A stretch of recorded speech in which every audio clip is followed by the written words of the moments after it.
Ok.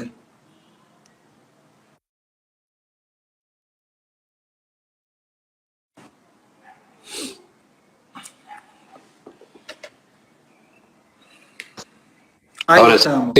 Sí. Bueno, perdón por las dificultades técnicas de un novato con Instagram, que conste. Ahí estamos. Ahora sí. Por fin. Veo, Porque, igual veo que me han extrañado mucho con esto de los mateando porque hace bastante que no hago. Ahí aplausos de Euge. O sea, gracias, muy amable. eh, Gracias, ay, lo logré. lo logramos.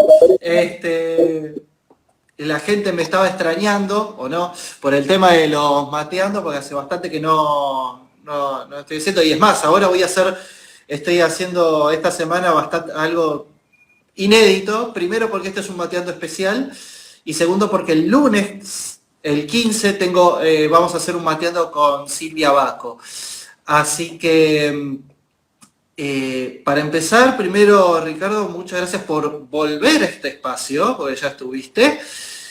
Eh, y hoy vamos a hablar de algo muy interesante y que directamente muchos no sé si no quieren, no pueden, no están interesados, pero es como que no se habla mucho o no se difunde mucho, que es sobre la Asamblea General Ordinaria que se hace en el Colegio de Traductores Públicos de la Ciudad de Buenos Aires.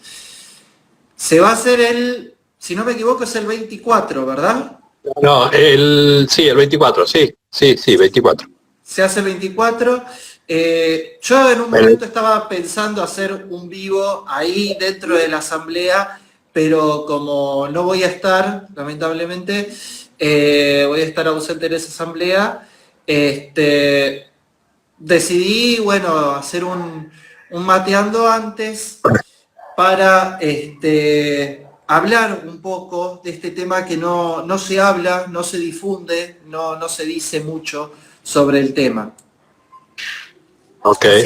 Así que bueno, primero y principal, bienvenido Ricardo nuevamente a este espacio, se llama Mateando con Traductores. Obviamente ya estoy con mi mate, así que no te voy a hacer la misma pregunta de la pasada del mate, No, no. etcétera. No. Hoy vamos a hablar pura y exclusivamente de la asamblea porque hay mucho que hablar. Ok. Que en realidad no tengo tantas preguntas porque directamente vas a hablar mucho vos, más vos que yo.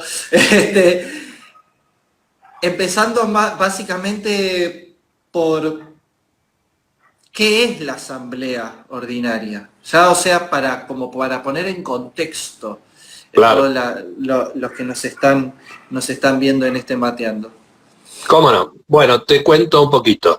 Eh, Todas las instituciones tienen asociaciones civiles o consejos profesionales, tienen una vez al año una asamblea ordinaria donde sus miembros, los que están al día con la cuota, pueden asistir y debatir distintos temas que hacen a la gestión del último año. Allí se analiza lo que hizo el Consejo Directivo en materia de actividades, de cómo administró y gestionó a la institución. Para eso presentan una memoria y balance que hoy la pueden ver en la página, iniciando sesión en la página del colegio, y allí van a memoria y balance y pueden descargar la memoria y balance, que es bastante extensa, y allí está el resto. Que dicho sea de paso para recordarle a los que nos están viendo, la página del Colegio de Traductores es www.traductores.org.ar. Básicamente, a modo de recordatorio para que puedan ahí ver el balance. Bueno, y en la memoria consiste en un relato sobre lo realizado en el último ejercicio y el balance, los números. Eh, la memoria suele ser un documento bastante extenso para leer, y el balance hay que saber de balances. Claro. En lo personal, yo leo la memoria y me cuesta un poco comprender lo que dice el balance porque no es un tema que yo domine y me tengo que asesorar sobre eso, pero sí soy capaz, me parece, creo, de analizar lo que dice una memoria y allí, bueno, uno trata de encontrar entre líneas qué es lo que hizo el Consejo Directivo o qué es lo que no hizo y si lo hizo bien o lo hizo mal. Eso se pone a consideración de la Asamblea que por mayoría simple decide aprobar o no la memoria y luego el balance. También allí en la Asamblea se discute un tema importante que es la cuota anual. Muy importante. Nos claro, afecta porque después, vamos a señalar cuál es los antecedentes históricos de las asambleas para entender qué pasa, ¿no? En principio, y sobre todo desde hace muchos años, no cuando yo me recibí, que ya hace rato, en el 86, pero en los últimos 20 años, para llamarlo de alguna manera, el interés cada vez es menor en estas asambleas. Hay, por supuesto que hay debates, discusiones, algunos temas candentes que son tratados por quienes conocemos el métier, que conocemos la institución, que estuvimos a cargo de la institución y sabemos dónde están los problemas y quizás pensamos que tenemos también las soluciones. Claro. Está en la asamblea decidir qué se va a hacer, pero el interés es bajo. Como es bajo el interés para ir a votar, en la última elección de 3.300 personas habilitadas para votar, fueron 300 personas.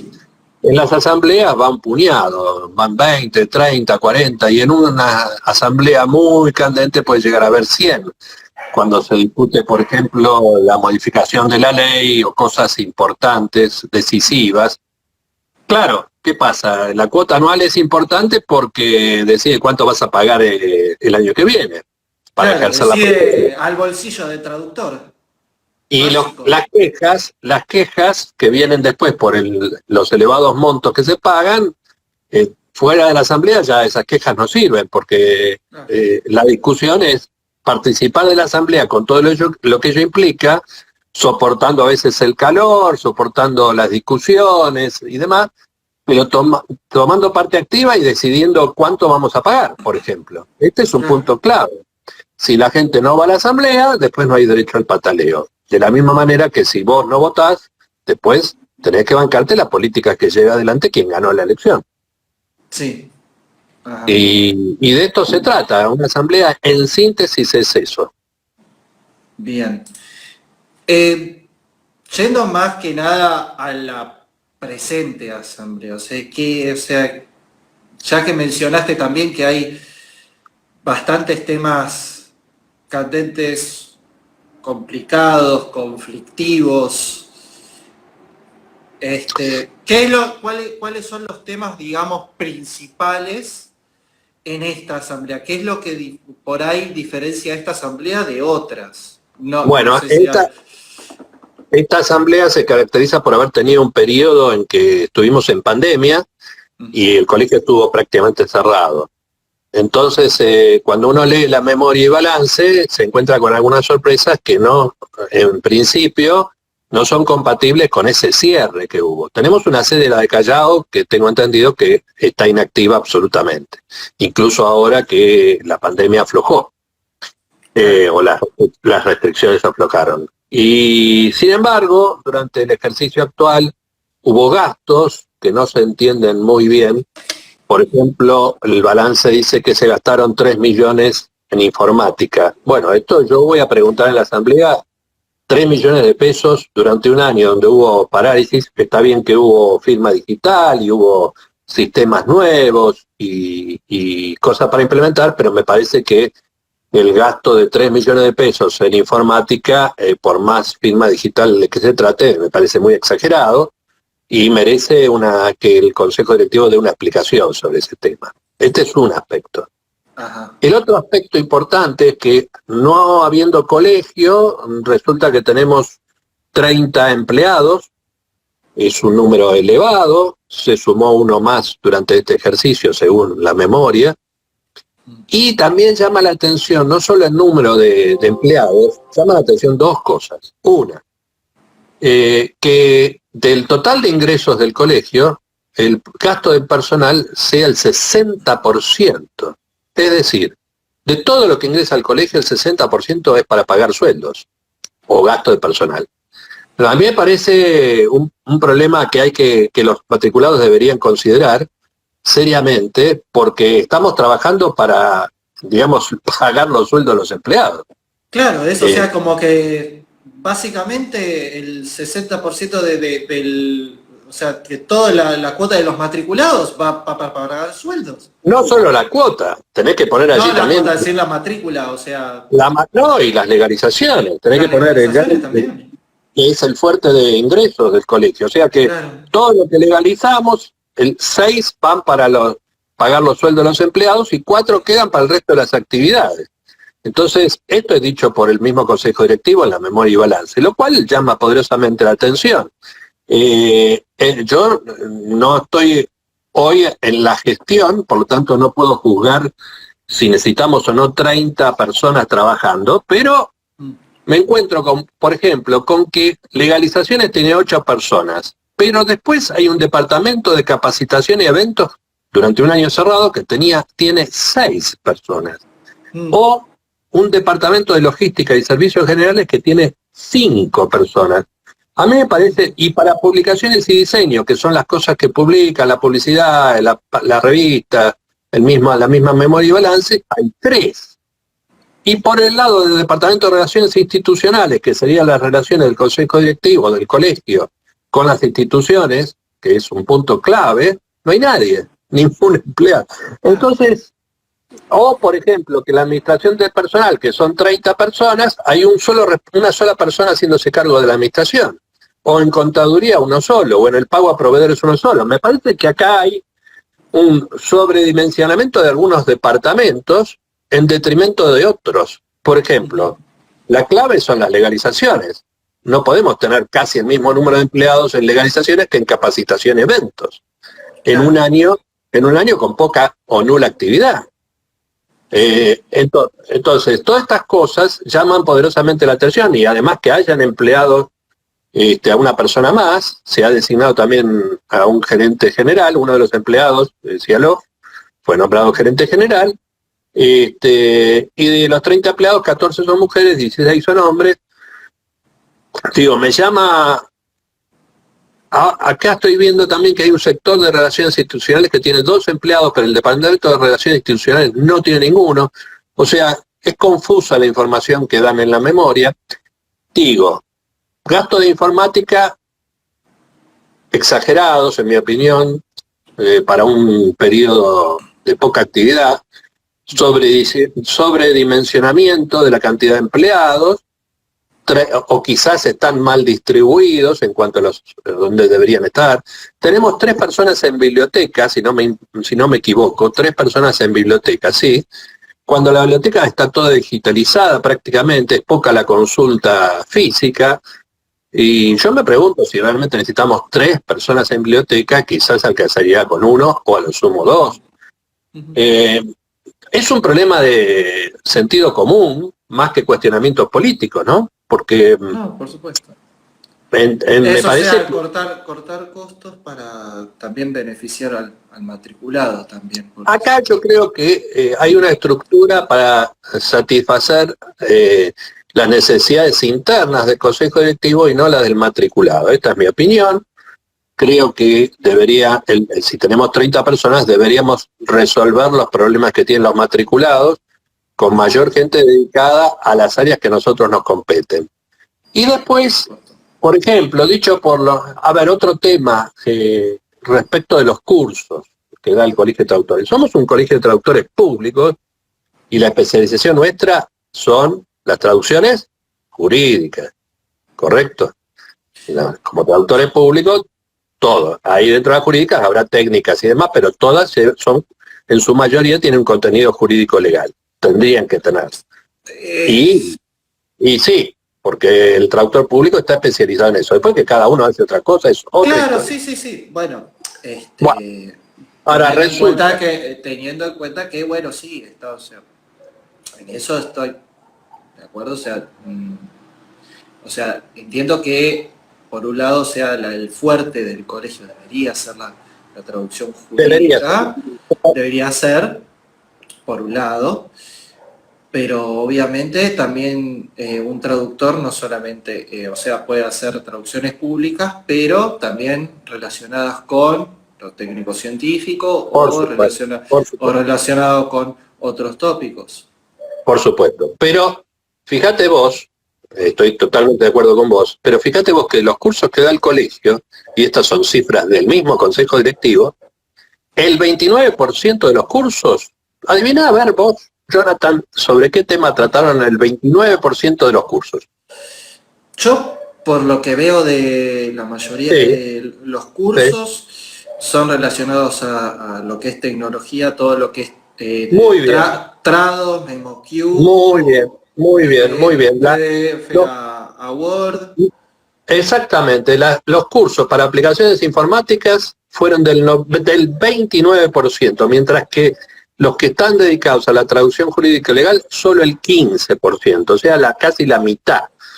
A ver, en un consejo profesional, cuyo tema central, no digo que sea el único, sino central, en lo jurídico legal, los cursos deberían ser, en principio y por sentido común, los cursos de jurídico legal deberían ser mayoría. Sin embargo, el colegio desde hace mucho elige las cuestiones informáticas, las cuestiones audiovisuales y otros temas que forman parte de ese 29%, donde algunos lo utilizaremos y quizás muchos no.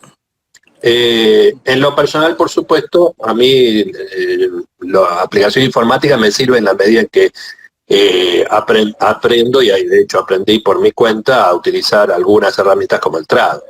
Pero Claro. después el resto no me interesa. Supongo que cada uno tendrá intereses diferentes. Pero me llama la atención que en un consejo profesional, donde los traductores públicos están especializados en el derecho, la mitad de los cursos estén dedicados a eso y el 29% a las aplicaciones informáticas. Es un tema a debatir en la asamblea. Sí. Porque, bien, Totalmente. Yo, más que nada, o sea, digo, bueno, por un lado, entiendo que es importante todo lo que son las herramientas tecnológicas, porque estamos manejándonos en otras épocas, en la época de la tecnología, donde todo es globalizado y donde la mayoría de las empresas internacionales piden por lo menos conocimiento de algo, de una herramienta, ya sea Trados, MemoQ, Omega, el que sea, pero por otro lado, quizás el tema de tener un 29% de cursos, o sea, relacionados a eso, no sé, ¿será mucho? y a mí me parece, bueno, este es un debate. A ver, Por eso es el allí, debate. claro, acá está O la sea, discusión. es importante, pero eso, o sea, es ver, o sea, es tan importante, o sea, como tener capacitaciones relacionadas a lo jurídico o relacionadas a lo científico-técnico o relacionadas, no sé, a alguna otra área. No sé, yo Totalmente. pregunto, o Bueno, sea, el debate. el, Abro el el debate punto, y el que quiera dar su opinión en el chat puede darlo tranquilamente. ojalá que sean muchos. Yo estoy viendo que hay algunos participantes. Yo con mucho gusto respondo a todas las preguntas y estoy abierto al debate. Es más, siempre propuse que el Consejo Directivo debatiera con la oposición todos los temas, no solo este, sino absolutamente todos. Pero el Consejo Directivo no quiere discutir las... Es más, si yo digo abiertamente, no sé si habrá alguien del oficialismo aquí presente, pero abro también este espacio para que puedan hablar, decir, justificar sobre esto que estamos hablando sobre la asamblea, si quieren armar algún debate, sea o sea, que por un lado alguien del oficialismo y vos, Ricardo, también no hay ningún problema. Este espacio de Mateando con Traductores es total y completamente abierto, porque el debate nos enriquece a todos. Bueno, esta es la, digamos, la diferencia que se da en una asamblea. En la asamblea en general, las mayorías imponen, vamos a decirlo entre comillas, el silencio o su número a las minorías, y entonces se plantean conflictos, discusiones a veces en un tono fuerte, y claro, los matriculados que no están acostumbrados a una asamblea piensan que van a perder el tiempo en discusiones estériles. Pero como ven, los temas son importantes. Si nosotros discutimos, por ejemplo, los gastos que hace el colegio en determinadas cosas, como por ejemplo en este caso informática, o la cantidad de empleados está bien distribuida y al servicio de los matriculados, o por el contrario, la cantidad de empleados sirve al consejo directivo pero no a los matriculados, como es mi opinión, o los cursos, si está bien que el 29% o el 30% sean sobre temas de informática, pero sobre jurídico legal solo el 15%. Bueno, esto es lo que se debe debatir y ponerse sobre la mesa. Por supuesto que los temas luego se aprueban por mayoría, y si van 10 personas, son esas 10 personas que generalmente están divididos entre oficialismo y oposición, porque quienes asisten a la asamblea son aquellos que se preocupan por leer memoria y balance, y en general son aquellos que quieren tener una participación más activa en la vida institucional, opinan, participan, votan, forman parte de listas electorales. Esa gente va a la asamblea, discute y luego se aprueba, o no, lo que la gente decida. Yo he estado en asambleas muy importantes, en alguna, por ejemplo, la actual presidenta del colegio presentó un proyecto de ley para modificar a la 20.305, que consideramos que no correspondía realizar.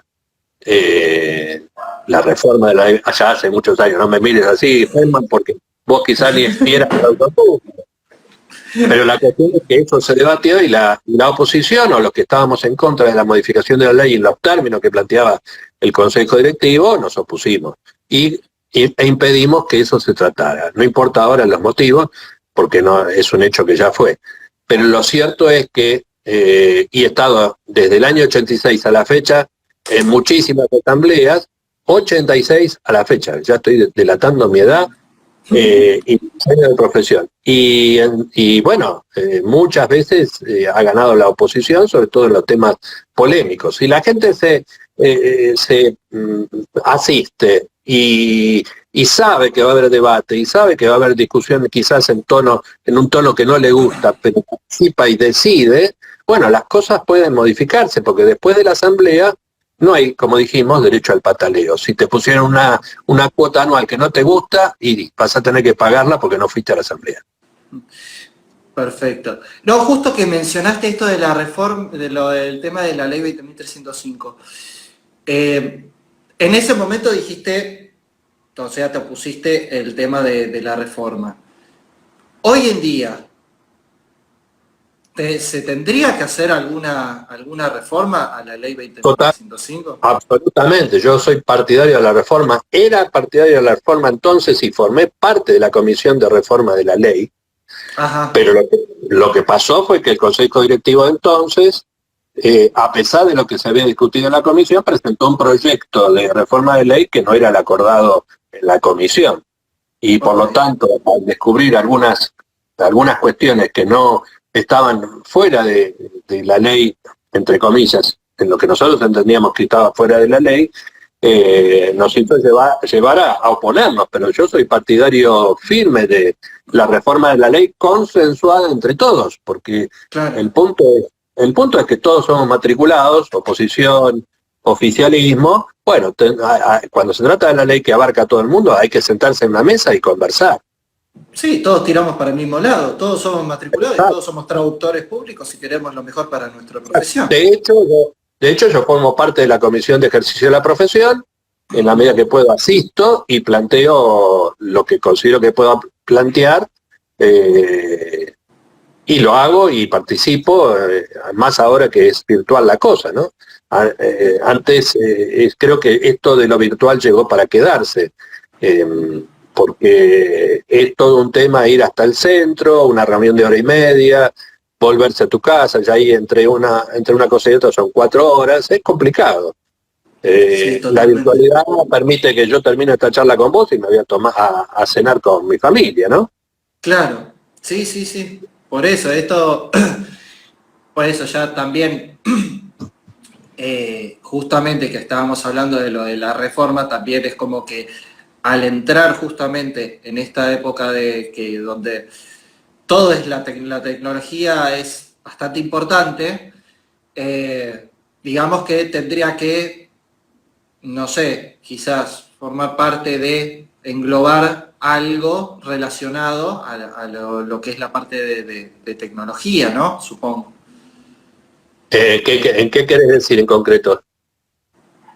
Mm, digamos que como decir que la ley se ayorne, digamos, a nuestros tiempos, digamos. Bueno, A eso es lo que con me relación refiero. a la actualización de la ley hay muchos aspectos a discutir, pero lo central es que la esencia de la 20.305, que es que solo pueden formar parte del colegio aquellos que tengan un título universitario de traductor público, es fundamental. Y este fue un tema que impidió la aprobación de la reforma de la ley anterior. Es fundamental que solo estén habilitados para formar parte del colegio los traductores públicos. Pero hay algo, a ver, la ley nuestra es antigua, pero hay un tema, no se aplica la ley, porque Claro. este es el otro problema que el Consejo Directivo no habla y que yo lo digo, lo planteo permanentemente en la Comisión de Ejercicio de Profesión y lo he planteado fuera de la Comisión de Ejercicio de Profesión desde la lista unidad, y lo he planteado miles de veces en las charlas personales o grupales, que es que cada vez son menos las instituciones que legalizan la firma de los traductores públicos. Claro. Y esto nos consta a todos, porque al hacer un pequeño relevamiento con la gente conocida, sabemos que las instituciones y las empresas y qué sé yo, hay las reparticiones públicas no exigen la firma de un traductor, pero no su legalización. Entonces, ¿cómo comprueba, qué sé yo, el ANMAT o el registro de la propiedad intelectual que yo soy un traductor público matriculado? Claro. Por ejemplo. Y por el otro, hay pérdidas de incumbencia donde el colegio no ha actuado. Por ejemplo, ¿vos sabías que los escribanos están habilitados para firmar un texto que está escrito o redactado en un idioma extranjero y decir que los comprende? ¿Sabías vos? No, Bueno. no soy. Bueno, mira vos, ahora te enteraste que, por ejemplo, un escribano recibe un documento, para decirlo en un idioma común, el inglés, y dice, este documento yo lo entiendo y doy fe que dice que lo comprendo y por lo tanto lo tomo como válido, violando de esa manera la ley 20.305.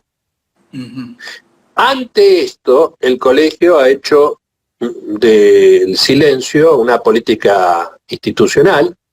Yo siempre he criticado la falta de acción. Esto exige acciones legales por violación de la ley 20.305 que el colegio nunca encaró. La conducción actual hace más de 13 años que está en el poder, sigue siendo y va a estar unos años más, 2, 3 años más, ejerciendo la conducción del colegio, y hasta ahora no hay ninguna acción contra el colegio de escribanos por violación de la 20.305, que es del año, si no me equivoco, 72, 3. Entonces, mientras que la modificación de escribanos que les permite a ellos decir que comprenden un texto en lengua extranjera es del año 2002. Claro. O sea, ¿y qué hacemos con eso? Hoy estaba leyendo que el colegio o una comisión estaba pidiendo a los matriculados, que son peritos, que informen al colegio si se está exigiendo que el perito tenga un letrado patrocinante, un abogado, para que gestione el cobro de las pericias. Bueno, yo creo que el colegio debe actuar ante el primer caso que se conozca de un perito que para poder cobrar sus honorarios necesita de un abogado. Claro. Esto no corresponde. Podemos tranquilamente pedir nuestra regulación de honorarios y cobrarla. Yo lo he hecho años. Claro, uno trabaja, es cobrar por lo que uno trabajó. ¿Vos sos perito? ¿Vos sos perito? No soy perito. Bueno, yo tampoco ahora soy perito, lo fui durante muchos años, pero por los problemas de cobro que existen de las pericias, decidí renunciar a ser perito porque realmente es mucho más complicado el insistir para cobrar algo que la traducción en sí. Claro. Entonces, para mí no es negocio trabajar con pericias por el tiempo que me insume. Tengo que ir a tribunales, tengo que presentar notas, en una de esas tengo que contratar a un abogado para que se regulen mis honorarios. O sea, es todo un despropósito. Ante esa acción, yo creo que el colegio debe actuar enérgicamente, porque el colegio te va a decir, sí, hablamos con presentamos una notita, fue el abogado y habló con el asesor legal del colegio y habló con tal o cual, pero no hay acciones concretas ni públicas para defender a la profesión. Y esto es lo que cuestionamos y por eso existe la oposición. Porque el Consejo Directivo, en nuestra opinión, tiene, acá dice Ana Tradoc, que no sé el apellido, que ella misma tomó la misma decisión de no ser perito, supongo, y es así. Yo no quiero trabajar y que no me paguen. Y el Consejo Directivo tendría que defendernos, tendría que actuar en forma enérgica, no que mando una notita que va y hablo con tal o cual juzgado. No, señores, acá hay que salir a la opinión pública y decir, los traductores públicos tenemos que cobrar las pericias, y de inmediato. Y si las demás profesiones lo hacen o no lo hacen, cobran o no cobran, es otra discusión. Ahí pero el apellido Kurgansky. ¿Cómo es el apellido? Kurgansky. Ahí está. Analía creo que se llama, ¿no? Analía Kurgansky. Bueno, Analía, compartimos la misma decisión. Es todo, digamos que esto que estamos charlando son temas de asamblea. Si la gente no asiste y van 20 o 30 personas y deciden sobre estas cuestiones importantes, y después gana el oficialismo, porque el oficialismo lleva a colegas que, bueno, están cerca del colegio, creen en que la conducción tiene respuestas adecuadas para los problemas que planteamos. Bueno, en ese caso, entonces el resto, cuando se entera de las decisiones de la asamblea, sea la cuota o cualquier otro de los temas que hablamos aquí, y mirá, la verdad, se les pasó el tren una sola vez en la asamblea. Claro, sí. Por eso tendrías que ir vos también a la asamblea. Pasa, no voy a estar justo que no sabía bien cuando iba a hacer la asamblea, y justo me agarré los días estos de la semana que viene de vacaciones, así que justo es como que se dio, pero si no hubiese estado ahí y obviamente poniendo mi opinión al respecto. Exacto, y no hay que tener miedo a dar la opinión. Hay que, a pesar de que a uno, digamos, lo apabulle por el ámbito donde se da, o porque haya mucha gente, o porque uno nunca habló en público, pero me parece que todos deberíamos expresar nuestra opinión y votar en consecuencia, porque siempre hay dos propuestas, siempre hay dos opiniones divergentes, y la gente puede ir y votar la opción que mejor considera. Claro, sí. Sí, bueno, yo lamentablemente en esta asamblea no voy a estar, pero igual por eso estoy haciendo mateando. Y hablaste bastante de algunos temas, digamos, conflictivos. Ahora, yo hago una pregunta, o sea, que también tendrá que ver también con la memoria y balance, que supongo que deben decir de dónde es la mayor fuente de los ingresos, que supongo que deben ser las legalizaciones. Correcto. Se habla también, yo pregunto desde mi ignorancia, alguna forma de adquirir otra fuente de ingresos también para que ayude también al colegio y también que eso ayude al matriculado, porque si no, todos los gastos vienen de parte del matriculado con tanto la matrícula como también, bueno, si hace una legalización, y bueno, generalmente la legalización la paga el cliente, pero ya de entrada para directamente, digamos, aminorarle la cuota de la matrícula al Yo creo matriculado. que para que nuestra cuota anual, hay que diferenciar entre matrícula y cuota anual. El que se matricula por primera vez paga matrícula y el que paga la cuota anual somos los que ya estamos matriculados, ¿no? Claro, sí, La sí. cuota anual debe ser menor que la que venimos pagando, actualizada aquí, a veces por inflación, a veces un poco más. Debe ser menor, pero eso se logra cuando vos tenés un número mayor de legalizaciones. ¿Y cómo lográs un número mayor de legalizaciones? Porque nosotros no tenemos productos para vender, pero sí tenemos nuestro trabajo. Y ahí está el punto que hablamos antes. Si nosotros logramos que las instituciones realicen sus traducciones con la legalización correspondiente, automáticamente significa mayores ingresos para el colegio.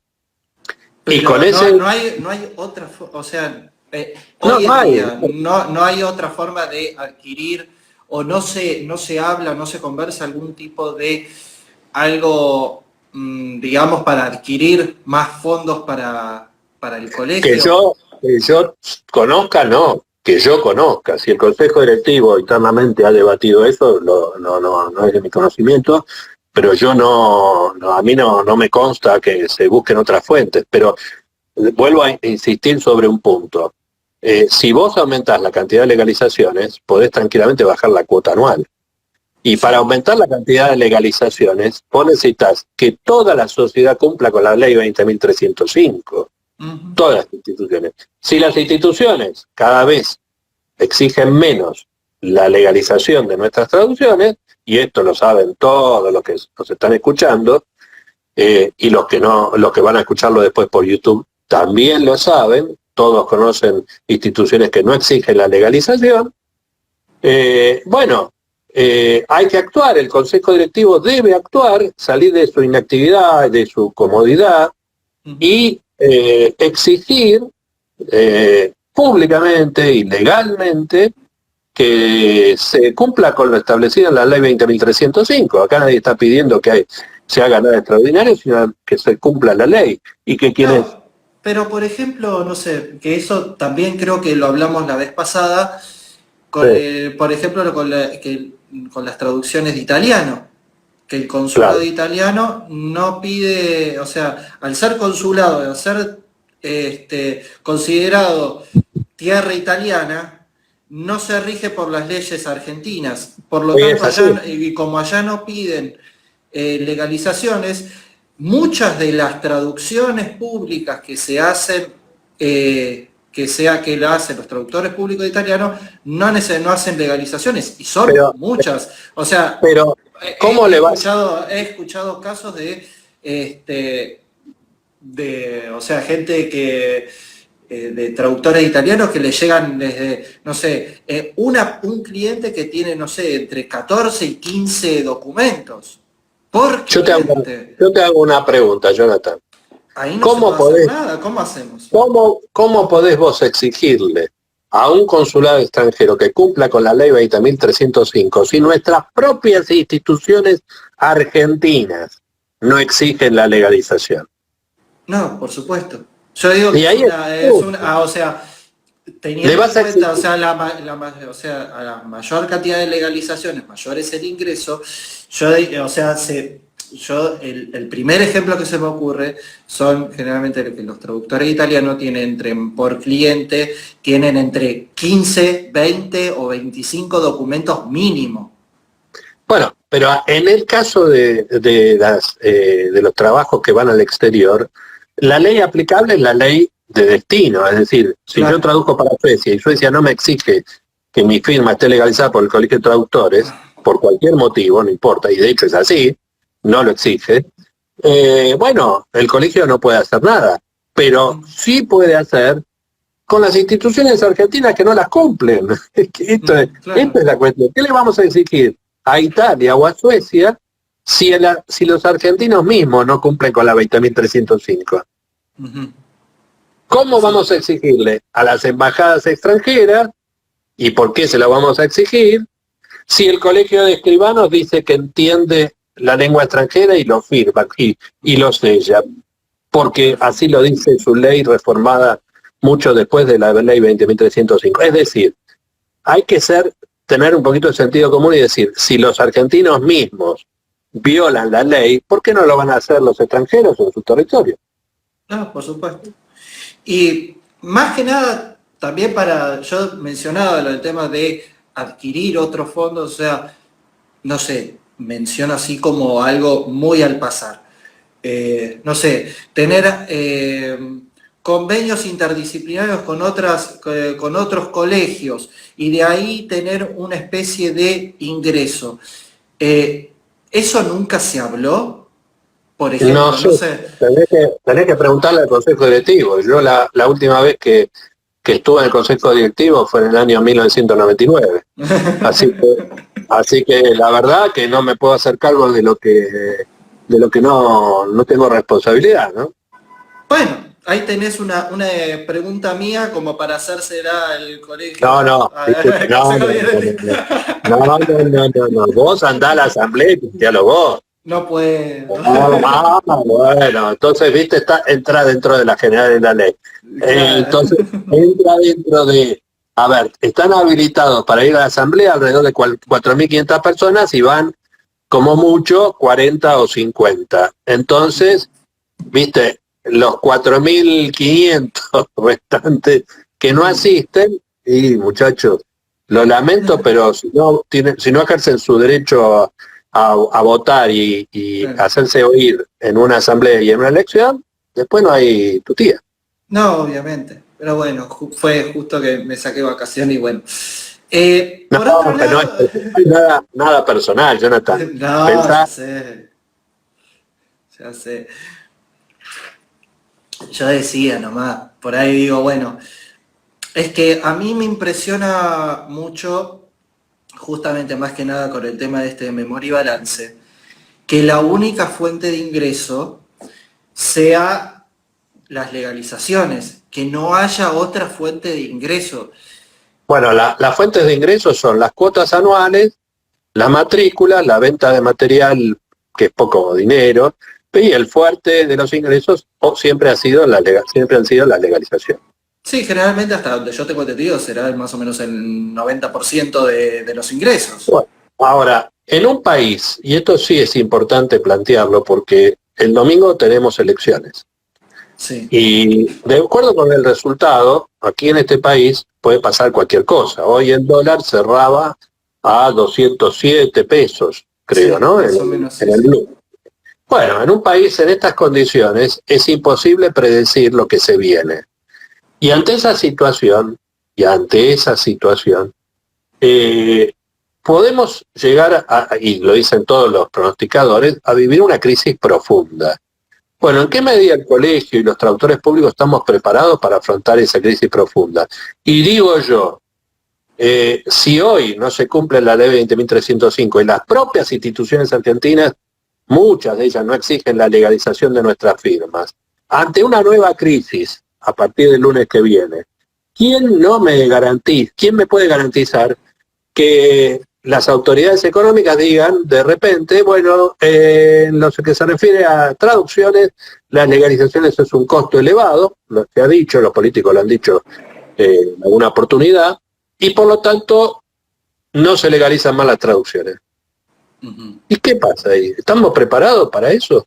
¿Puede pasar o no que algún trasnochado se levante en el Ministerio de Economía o de la institución que sea, del ministerio que sea, y diga, Si ahora hay tal y tal institución no exige la legalización, bueno, es un costo menos para las empresas, vamos a bajar los costos de las empresas y por lo tanto no vamos a exigir la legalización de la firma de los traductores públicos. Bastará con que el traductor público tenga un carnet que diga que es traductor público y se acabó.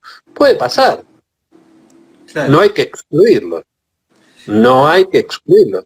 Y si pasa eso, el Consejo Directivo tiene una posición tomada, están allí para prever, no para apagar incendios. Entonces, digo yo, el Consejo Directivo analizó una situación como la que se viene a partir del lunes y donde nos puede afectar directamente. Yo digo que es un tema también de asamblea. Claro.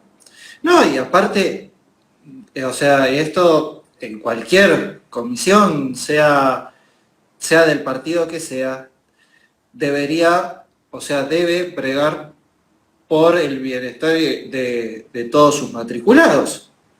O claro. sea, tiene que contemplar, o sea, estas cosas para decir, bueno, ¿cómo hacemos, cómo nos manejamos para no perjudicar al matriculado? Porque en estos días, de esto se trata.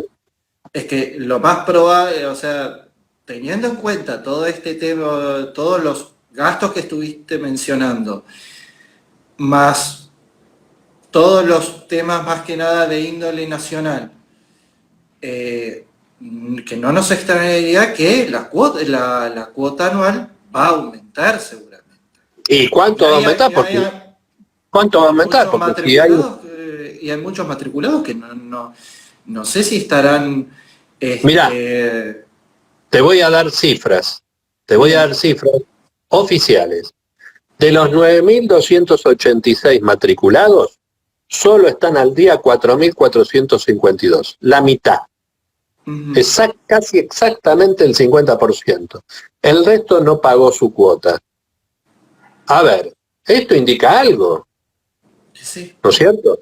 Sí, y es más, en la elección última no habían 4.400 habilitados para votar, eran solamente 3.300.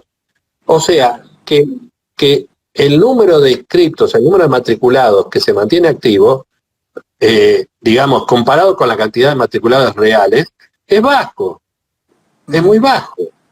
Y todo esto atenta contra la participación en la asamblea, en la conciencia profesional, en la violación de la ley 20.305. O sea, no están separadas estas cuestiones porque los matriculados no participan, porque a lo mejor no trabajan, porque a lo mejor somos muchos, porque a lo mejor en inglés el número de matriculados es mucho mayor que la demanda. Y todo esto son consideraciones que hay que pensarlas, hay que razonarlas, hay que preocuparse y dar respuestas. Y para eso son elegidas, para eso es elegido un consejo directivo, para dar respuestas. Y me parece que hace rato que no la están dando. Pero si los matriculados en la elección última van y votan al oficialismo y si bien fue baja la participación, el oficialismo obtuvo el 60% de los votos, y bueno, muchachos, hay que preguntarse dónde está el resto de los matriculados y qué hacen para que esto sea diferente, ¿no? Totalmente. Porque después en las redes vienen las críticas, discusiones, debates, que hay competencia desleal, que las pericias no se cobran, que la cuota no le cara. Sí, pero flaco, cuando vos tuviste que ir y expresar tu opinión en una elección o en una asamblea, no fuiste. Claro. Entonces acá, ¿qué venís a chillar? Acá no, ya lamentablemente no sirve. Tenés que ir y meterte en el barro. Sí, totalmente. Sí. Y otra cosa que tenía acá, o sea, me hice también un machete, pero sabía que íbamos a hablar bastante más suelto, más improvisado.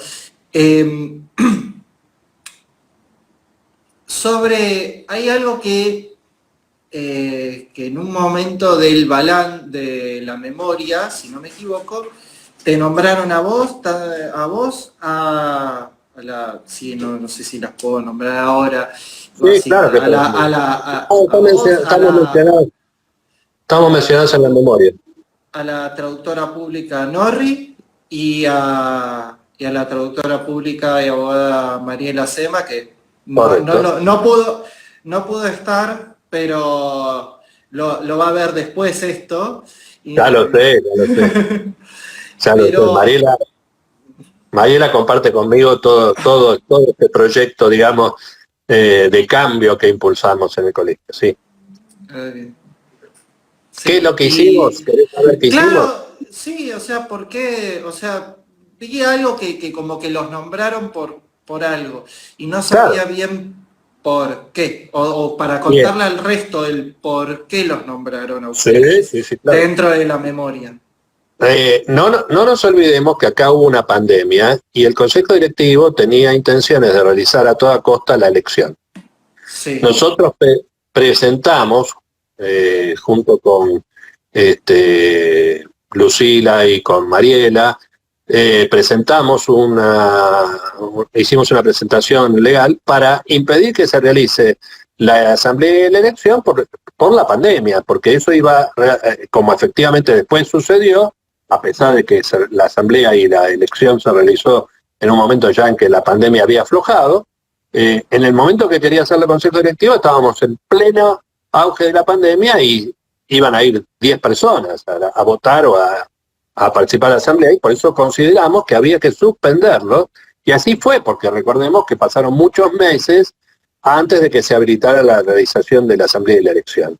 Entonces quiere decir que la historia y el momento en que nosotros hicimos nuestra presentación legal, era correcta, porque si se hubiese hecho en ese momento no hubiesen votado 300 colegas, hubiesen votado 50. claro. Y sí, más que Entonces, nada también por el miedo al virus.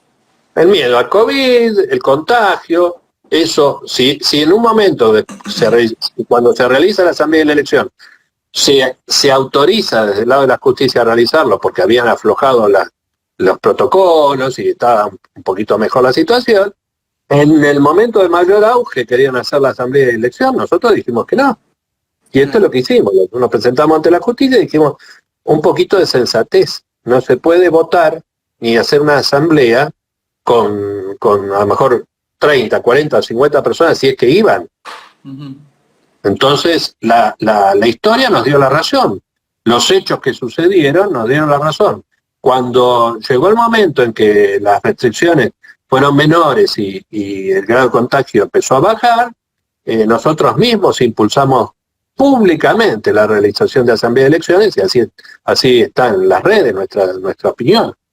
Pero en su momento dijimos, no, muchachos, 50 personas no pueden decidir el destino de una institución que tiene 9.000 matriculados.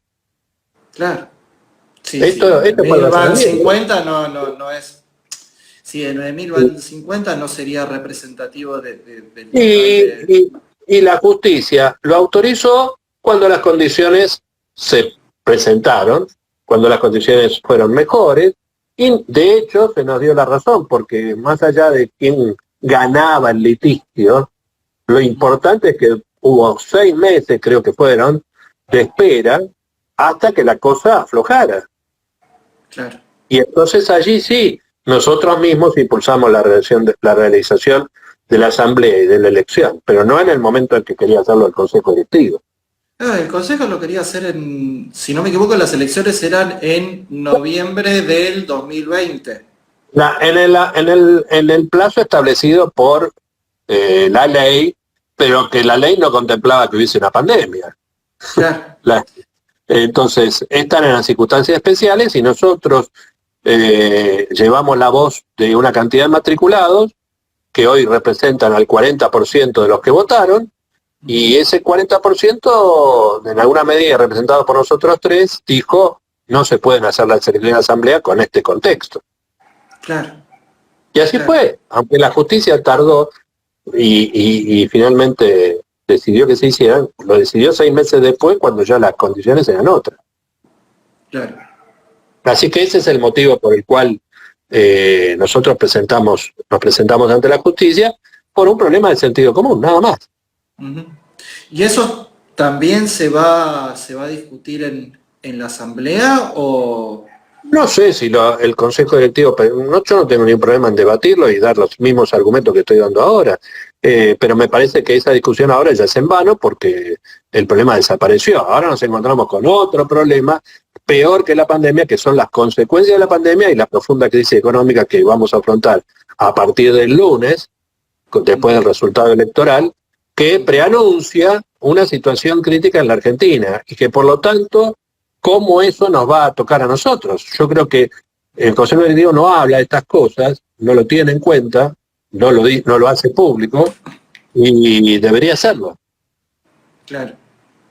Y sí, porque al final todo lo que es nacional nos afecta a todos y más que nada como una institución justamente pública, Claro. nos afecta como matriculados y es algo que supongo que se tendría que hablar en la asamblea. El Consejo Directivo, que está desde hace 13 años, es reacio a discutir problemas que hacen a la política nacional y que tienen su reflejo en nuestra profesión, porque yo no hablo de discutir si vamos a apoyar al kirchnerismo o al macrismo, estoy discutiendo Claro. qué es lo que va a pasar en la Argentina con nosotros, es una preocupación que tienen todos. Claro, independientemente de los partidos políticos y eso, Obvio. o sea, si uno apoya a uno o a otro o a quien sea, el tema es cómo afecta el contexto a nosotros como matriculados. Y en ese tema, ¿cómo el Consejo Directivo no toma posición frente a un problema? Porque si vos sos elegido para tratar estos temas y prever lo que va a pasar en el país y en tu profesión. Lo que pasa en el país afecta a la profesión siempre. Debe haber muchos colegas que se beneficiaron, por ejemplo, con esta situación actual, porque hay muchos argentinos que migran. Entonces se migran y ahí tenés una gran cantidad de documentos a traducir, que a lo mejor no se beneficia el colegio porque no son legalizados, ya que en los países de destino no exigen la legalización del colegio. Pero esos matriculados se benefician con la gran cantidad de gente, me lo han dicho, la gran cantidad de gente que se va a la Argentina definitivamente y necesita documentos traducidos, ¿no? Sí. Y todo esto, bueno, hay que discutirlo, hay que hablarlo, hay que tratarlo. Yo no lo veo en el colegio, no veo que esté preocupado y que su capacidad de análisis sobre la situación dé como para que ellos analicen estas cosas. Nunca lo han hecho y no lo hacen, pero bueno, Claro. para eso estamos nosotros. No, por eso. No, está bien. Eso que mencionaste, la verdad que hay veces que lo veo y es como que más allá de que uno dice, bueno, que esto de lo de la crisis, dice, bueno, como traductor uno lo ve como una oportunidad porque justamente tiene más trabajo. Pero bueno, sí, se tendría que hablar y obviamente uno dice, bueno, tenemos esta situación, tenemos esto, sabemos que vamos a tener mayor cantidad de legalizaciones. ¿Qué podemos hacer al respecto? Por ejemplo, yo aumentaría la cantidad de empleados que están en sectores que a lo mejor no son tan necesarios y los pondría en el sector legalizaciones para acelerar la legalización. Por ejemplo, yo quisiera que me informara el Consejo Directivo en qué medida han crecido las firmas digitales, las legalizaciones digitales, con relación a la firma hológrafa y las legalizaciones en papel. Claro. Quisiera que cuál de las dos ha subido, cuál ha disminuido.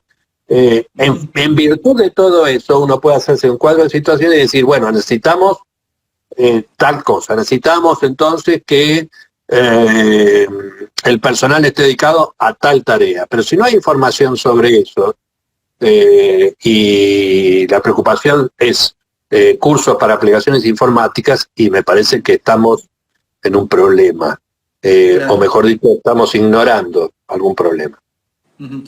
Obviamente, sí, toda la parte que es, o sea, tecnológica también en una parte sí se justifica. fija. La otra parte, cuando mencionaste y que se gastó semejante cantidad de pesos en todo lo que es la parte de tecnología, bueno, si uno empieza a hablar Y hay otro problema.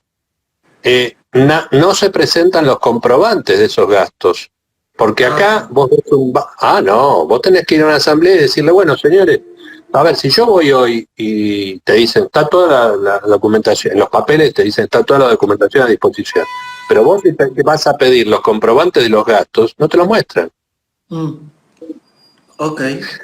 Entonces, así es muy difícil que una asamblea analice la política de gastos y cómo se gaste, a quién se contrata y quiénes son las empresas a las cuales se les da tal o cual tarea, o se terceriza alguna cuestión. Y la verdad es que yo tengo mucha fe, tengo mi fe religiosa, pero no mi fe no está depositada en el Consejo Directivo. Y tampoco corresponde. Lo que tiene que hacer el Consejo Directivo es ser transparente en cuanto a mostrar, por ejemplo, que hay 3 oferentes en cada pedido.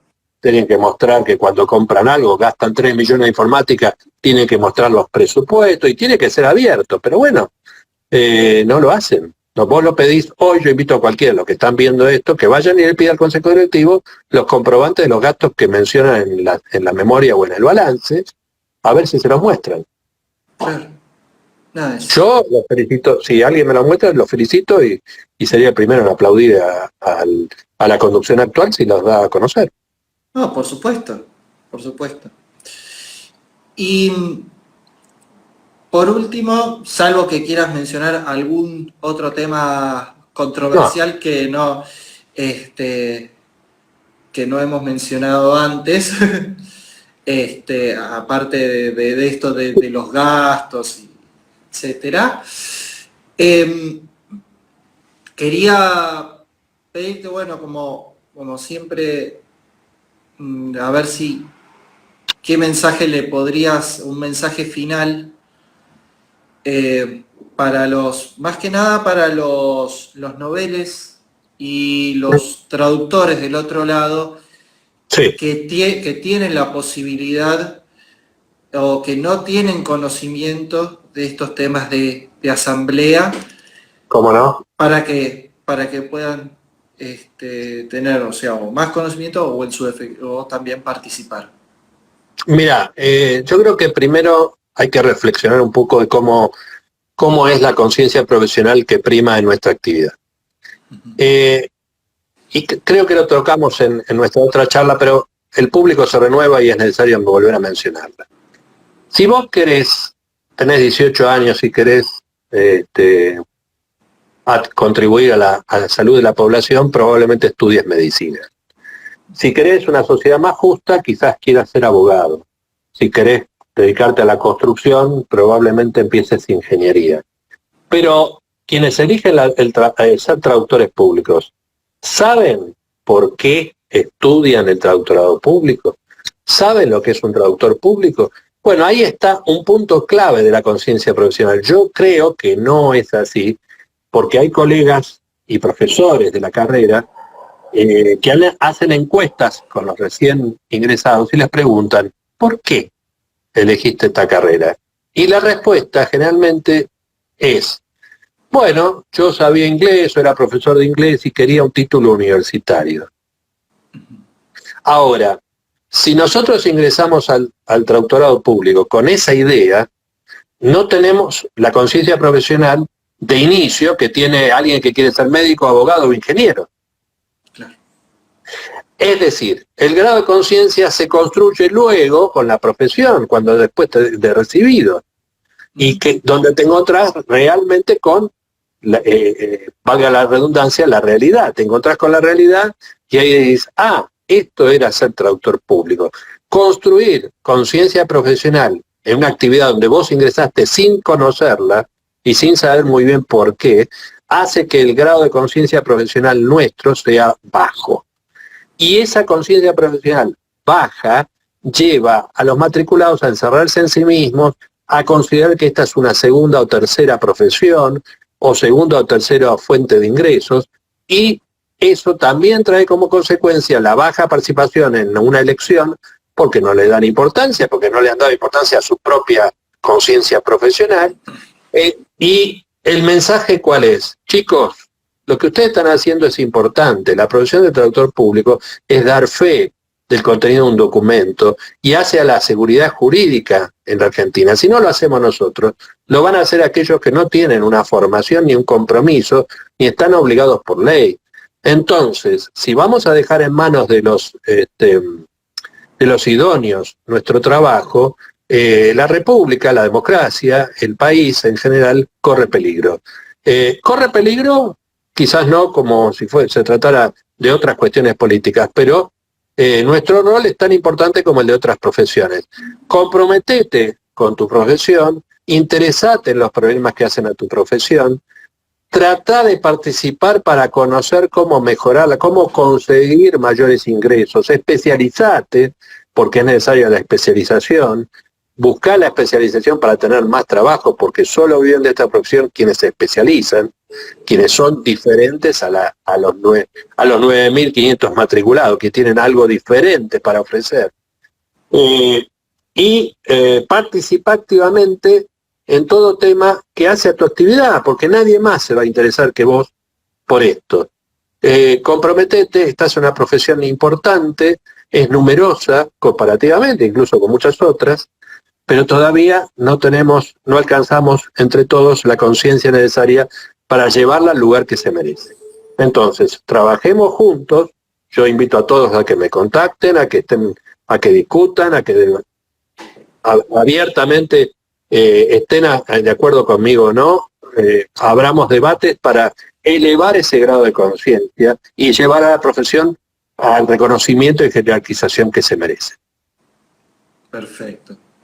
Bueno, la verdad un gran mensaje final, sobre todo para los noveles, para los que están en quizás último año de carrera y que no saben bien, o sea, qué es esto del Colegio de Traductores y sobre todo esto de la asamblea. Bueno, y a los noveles y a los que no, al resto de los traductores, obviamente hay que decirles que participen de la asamblea, porque es para el bien de la profesión y para el bien del colegio en sí, que es el que brega por nosotros los traductores públicos. Así es. Así que bueno, la verdad, muchísimas gracias, Ricardo. Soy yo el que agradece la oportunidad de poder expresar estas ideas que uno va construyendo a través de los años.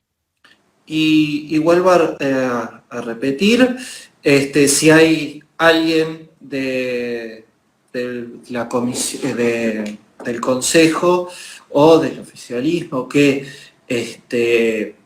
quiere, o sea, hablar en este espacio, dar su opinión sobre la asamblea, sobre la memoria, sobre el balance, está más que invitado.